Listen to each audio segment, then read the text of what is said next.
Oke, assalamualaikum warahmatullahi wabarakatuh. Rabbil alamin wassalatu wassalamu ala asrofil anbiya'i wal mursalin wa ala alihi washabihi ajmain amma ba'du. Honorable Farabi Hanif and Mida, as a of our Ibani Vida Bergusu condition, respectable with my parents and my blood family. So today I'll be explaining about the response of Makkah society about the preaching of Prophet Muhammad. People who hate Prophet Muhammad continue to hurt and desert him and his followers. Some companion was furthered by the Quraysh, such as Bilal, Yasir, Amir bin Yasir, and Sumaya. They have been beaten and whipped, and not given food and drink. Because about that, Abu Talib asked to Bani Hashim family to help protect Muhammad from the threats of Quraysh. The factors that made Quraysh strongly reject the teaching of Muhammad is the first, fear of losing power. The Quraysh couldn't distinguish between the prophethood and political power. So at that time, there were fight for power between tribes, and they thought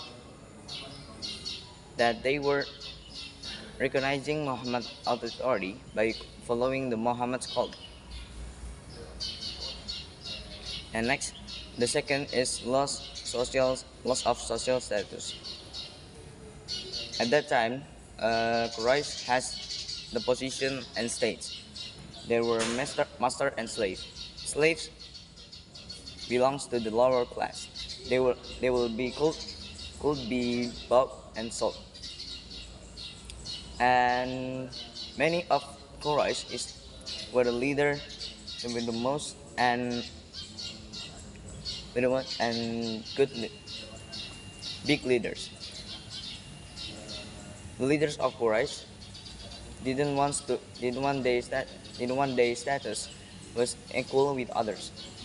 Besides that, Islam teaches to respect one by others because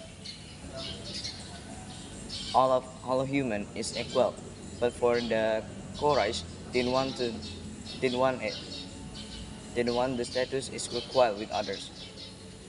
Next is third, loss of statue business.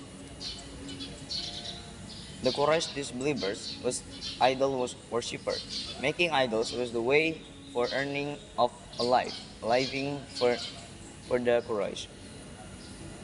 They were made Lata, Uzza, Manat. Jadi hari ini saya memperkenalkan tentang respon dari penduduk Mekah terhadap dakwah Nabi Muhammad. Orang-orang yang membenci Nabi Muhammad melanjutkan menghina dan menyakiti beliau dan para pengikutnya. Dan beberapa sahabat dan beberapa penduduk Mekah yang masuk ke Islam, ketahuan masuk Islam pada zaman itu, seperti Bilal bin Rabah, Yasir, dan Sumaya, dibunuh dan dicambuk. Sebab itulah Abu Talib mengajak kepada Bani Hashim untuk meminta tolong kepada keluarga Bani Hashim untuk ikut melindungi Nabi Muhammad dari ancaman kaum Quraisy. Dan ada 3 faktor yang membuat kaum Quraisy benar-benar sangat kuat dalam menolak ajaran Nabi Muhammad. Adalah yang pertama, ketakutan dalam kehilangan kekuatan. Pada saat itu kaum Quraisy tidak dapat membedakan antara kenabian dengan kekuatan politik, sehingga pada saat itu mereka berperang dan bertarung antar suku, dan mereka menganggap bahwa mereka mengakui kenabian Nabi Muhammad dengan mengikuti panggilannya. Dan yang kedua adalah ketakutan dalam kehilangan status sosial. Di zaman itu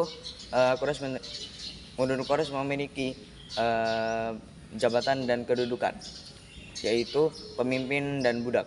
Budak hanya berlaku bagi kelas rendah, yang dimana mereka bisa dibeli dan bisa dijual. Dan kebanyakan pemimpin-pemimpin Quraisy tidak mau, sangat tidak menginginkan bahwa derajatnya itu sama dengan derajat orang penduduk yang lain. Padahal sebaliknya, Islam mengajarkan untuk saling menghormati satu sama lain karena Islam menganggap bahwa semua manusia itu sama. Namun bagi kaum Quraisy tidak seperti itu. Lanjut, kehilangan status bisnis. Orang-orang Quraisy adalah pembuat dan pemahat berhala terkemuka. Membuat berhala adalah cara bagi mereka. Membuat berhala ataupun sesembahan adalah cara bagi mereka untuk mengenyam kehidupan ataupun mencari penghidupan. Contoh dari berhala-berhala yang dibuat oleh kaum Quraisy adalah Lata, Uzza, Manat, dan lain sebagainya, yang dimana berhala-berhala sesembahan ini dipahat dan dipajang dijadikan sembahan di sekitar bangunan Ka'bah. I think it's not for today. Thank you for watching. For next video. See you next time. Wassalamualaikum warahmatullahi wabarakatuh.